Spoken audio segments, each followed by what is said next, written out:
بسم اللہ الرحمن الرحیم۔ یہاں مفسرین نے ایک بات لکھی ہے اس آیت کے تحت کہ فرمایا جو زمین پہ چلنے والا ہے اس کا رزق اللہ کے ذمے ہے۔ فرماتے ہیں کہ یہ اللہ نے ہماری عقل کے مطابق ہم سے بات کی ہے، ورنہ آسمانوں میں جتنی مخلوق ہے رزق اس کا بھی اللہ کے ذمے ہی ہے۔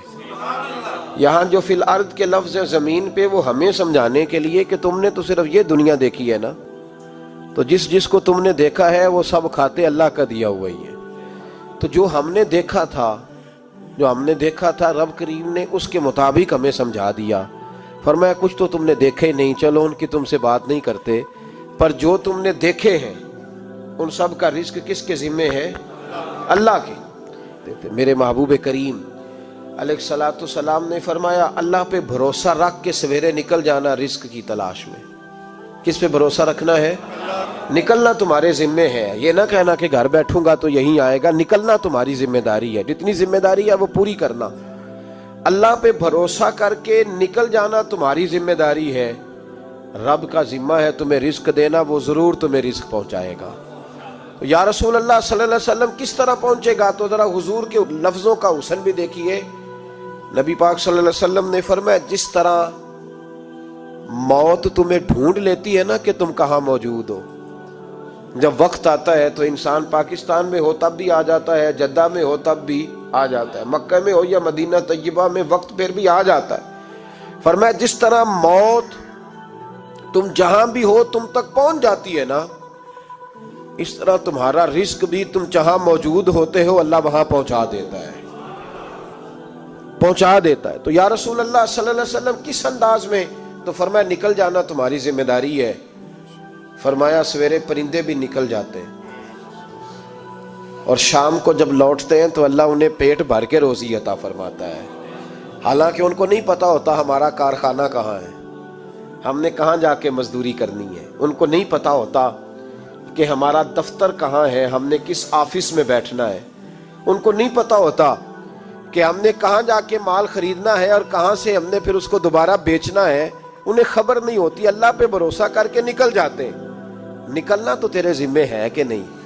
فرمایا وہ تو ڈیوٹی کر، شام کو اللہ جو رب پرندوں کو روزی دیتا ہے وہ تجھے بھی عطا فرمائے گا۔ تو جس حال میں ہے، چونکہ تو نے اپنا یہ حال خود نہیں بنایا، جس نے بنایا ہے وہ بڑا بہتر جانتا تھا کہ تو اسی حال میں اسے اچھا لگتا ہے۔ تو اسے اسی حال میں، ایک بزرگ تھے تو ان کی طبیعت بڑی علیل ہو گئی، بیمار ہو گئے، تو اللہ نے آزمائش دی تو کیڑے پڑ گئے وجود میں۔ ایک کیڑا یہاں سے کھا رہا تھا، اللہ والے بڑے راضی رہتے ہیں اس کی رضا پہ، تو کیڑا یہاں کھا رہا تھا تو نیچے گر گیا، تو بابا جی نے اٹھا کے پھر وہاں رکھ لیا، کہنے لگے جب اس نے تیری ڈیوٹی مجھے کھانے کی لگائی ہے تو میں اس بات پہ راضی ہوں، تو نیچے کیوں گرتا ہے؟ بس ٹھیک ہے کھا، جب اس نے تجھے ڈیوٹی جو تیری لگائی ہے۔ سالبہ بن عبد الرحمن ایک صحابی تھے، سالبہ غالباً نبی پاک صلی اللہ علیہ وسلم کی خدمت میں آئے، کہنے لگے یا رسول اللہ صلی اللہ علیہ وسلم غربت بڑی ہے، میرے لیے دعا کریں اللہ زیادہ مال دے۔ تو محبوب صلی اللہ علیہ وسلم نے فرمایا تو جس حال میں اچھا ہے وہ تیرے لیے بہتر ہے، جس میں تو ہے وہی حال تیرے لیے۔ مشکل ہے نا یہ جواب سننا۔ یا رسول اللہ صلی اللہ علیہ وسلم دعا کر دے، تو محبوب نے کیا فرمایا؟ فرمایا تو جس حال میں ہے نا وہ حال تیرے لیے بہتر ہے، اسی میں رہ۔ کہ نہیں حضور دعا کریں۔ فرمایا سالبہ تو باز آ جا، حضور دعا کریں۔ فرمایا تو باز آ جا، 2-3 دفعہ کا ضد کی، محبوب نے فرمایا جا پھر اللہ تجھے زیادہ پیسے دے گا۔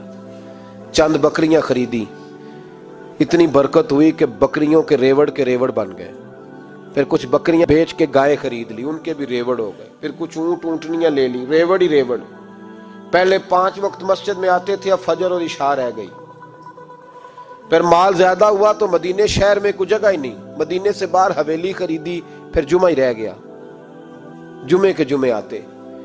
زکوٰۃ کا حکم آیا، میرے نبی کریم علیہ السلام نے حضرت ابو ہریرہ کو بھیجا، فرمایا جا اسے کہہ تیری زکوٰۃ بنتی ہے 2.5%۔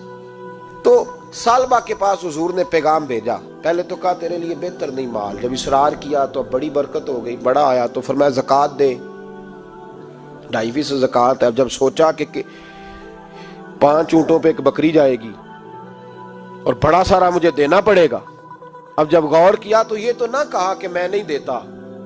حضرت ابو ہریرہ سے کہنے لگے نبی کریم علیہ السلام کی خدمت میں عرض کرنا کہ میں خود آؤں گا.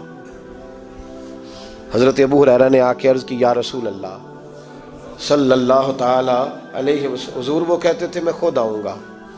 تو کہتے ہیں محبوب نے ٹھنڈی سانس لی, فرمایا اسے کہا تھا کہ تیرے لیے مال بہتر نہیں, اب ہلاک ہو گیا, ہائے افسوس ہلاک ہو گیا. ان کو بھی تھوڑی دیر کے بعد احساس ہوا کہ یہ میں نے کیا کیا, نبی پاک کو ہی کہہ دیا نہیں ہے, حضور کو کہہ دیا بعد میں آؤں گا. اب دوڑے آئے, عرض کی حضور میں سارا کچھ لے کے آیا ہوں, قبول کر لیں.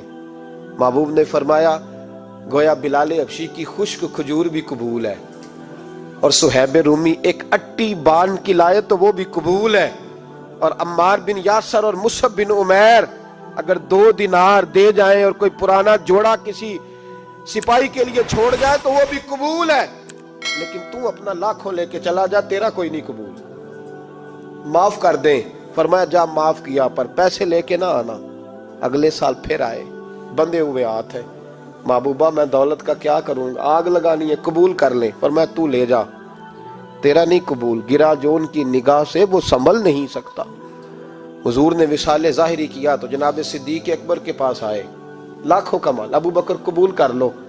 تو جناب صدیق اکبر کہنے لگے اس کا کر لوں جس کا نبی نے نہیں کیا, چل جا, کوئی نہیں چاہیے. حضرت عمر کے زمانے میں قحط پڑ گیا, بارشیں نہیں ہوتی, غلہ نہیں ملتا, حالات خراب ہیں, مالی طور پہ بحران آ گیا, غربتیں, مجبوریاں, تکلیفیں. آ کے روئے, عمر میرا قبول کر لو, مجھے معافی تو مل گئی تھی نا. فرمایا معافی اپنی جگہ پہ, پر جس کا مصطفیٰ نے قبول نہیں کیا. بہت سارے لوگوں کو پتہ ہی نہیں کہ ان کا قبول ہی نہیں ہوا, اور وہ الجھے ہوئے, انہیں خبر ہی نہیں کہ اصل بات کیا ہے. فرمایا جس کا مصطفیٰ کریم نے قبول نہیں کیا, اب ہیرے اور جواہرات بھی لے کے آئے تو بھوکے مریں گے, پر اس کا قبول, اس بات پہ راضی رہو جس حال میں اللہ نے رکھا ہوا ہے, اس حال میں راضی رہو. یہ جو مصیبت ہے نا دیکھنی کہ وہ بھی میرے پاس, تمہیں کیا پتا, کبھی پوچھ تو صحیح اس سے وہ کس مصیبت کا شکار ہے جو مالی طور پہ بڑا امیر ہے. تو اس کی طرف دیکھ کے اپنا دل برا کرتا ہے. بس جس حال میں رب نے رکھا ہے اس حال میں رہ. حضرت عثمان غنی کے زمانے میں تو وہ وصال کر گئے, لیکن بھائی تو جس حال میں تیرا رب تجھے رکھتا ہے اس حال میں رہ, تیری مالی پریشانیاں ختم ہو جائیں گی. امام شافعی فرماتے ہیں جن گھروں میں لوگ فجر کی نماز کے وقت سوئے ہوتے ہیں ان گھروں میں رزق نہیں آتا.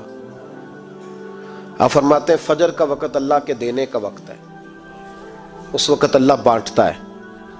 حضور صلی اللہ علیہ وسلم کا فرمان ہے نا حدیث میں کہ تہجد کے وقت اللہ پہلے آسمان پہ نزول جلال فرماتا ہے جو اس کی شان کے لائق ہے تہجد کے وقت, اور وہ کہتا ہے مانگو میں تمہیں عطا کروں گا. لینے کی باری آئے تو بندہ سمیٹ سماٹ کے اندر گھس جائے.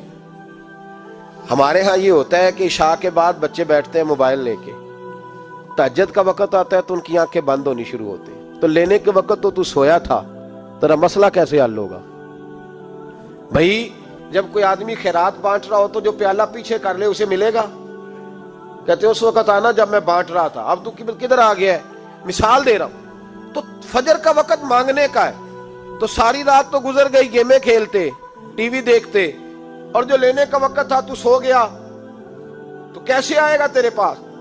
تو اٹھے سویرے, بندوں سے مانگ کے دیکھ لیا, بڑی عزتیں خراب ہوئی. فجر کا وقت اٹھ کے جھولی پھیلائے.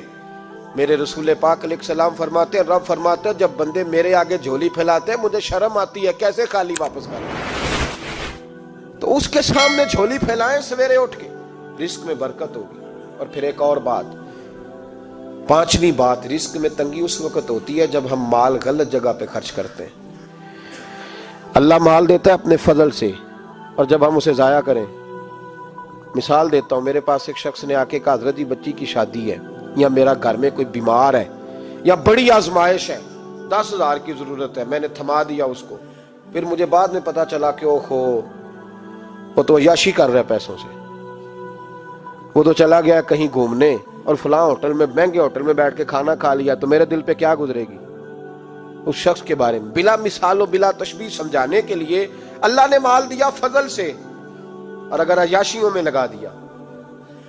صوفیاء فرماتے ہیں کہ اگر ایک دھیلا تو حرام جگہ پہ خرچ کرے نا ایک دھیلا تو 1,00,000 دینار کی برکت تیرے گھر سے اٹھ جاتی. ایک دھیلا حرام جگہ پہ. قرآن مجید کی آیت پڑھتا ہوں. رب فرماتا ہے وَمَنْ أَعْرَضَ عَنْ ذِكْرِي فَإِنَّ لَهُ مَعِيشَةً ضَنْكًا. بڑی سخت آیت ہے. وَمَنْ أَعْرَضَ عَنْ ذِكْرِي، فرمایا جب تو میرے تذکرے سے میرے ذکر سے منہ پھیر لیتا ہے فَإِنَّ لَهُ مَعِيشَةً ضَنْكًا، تو میں تیری معیشت کو تیرے رزق کو تنگ کر دیتا ہوں.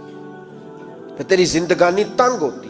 اور جس کی زندگی اللہ تنگ کرے اس کی کوئی کھول سکتا ہے؟ کہتا ہے بڑی جگہوں پہ گیا ہوں، بڑی پھوکے مروائی، بڑے دم کرائے، حالات صحیح نہیں ہوتے تو مسجد آ کے توبہ کر. وہ کہہ رہا فَإِنَّ لَهُ مَعِيشَةً ضَنْكًا. اعلان ہے قرآن پاک کا کہ جب تو میرے ذکر سے منہ پھیرے گا، روٹی میری کھائے اور پیسے لے کے عیاشی کرے، مسجد آئی نہ. حکم تو یہ ہے کہ جتنی جتنی نعمت بڑھتی جائے سجدے بڑھنے چاہیے، لیکن ہم لوگ سجدے کم کرتے جاتے ہیں، فرض نماز بھی نہیں پڑھتے، پھر رزق تنگ ہوتا ہے، پھر اللہ کے عدل کا نظام چلتا ہے، پھر خرابی ہوتی. اس لیے یاد رکھیں قرآن مجید نے حکم دے دیا کہ اگر چاہتے ہو کہ رزق میں برکت ہو تو پھر رزق دینے والے کے آگے جھک جاؤ. پھر رزق دینے والے کے آگے جھکو. تو مالی پریشانی کا بہت بڑا سبب یہ ہے کہ ہم مسجد کی طرف نہیں آتے، دین کی طرف نہیں آتے، پیسہ ناجائز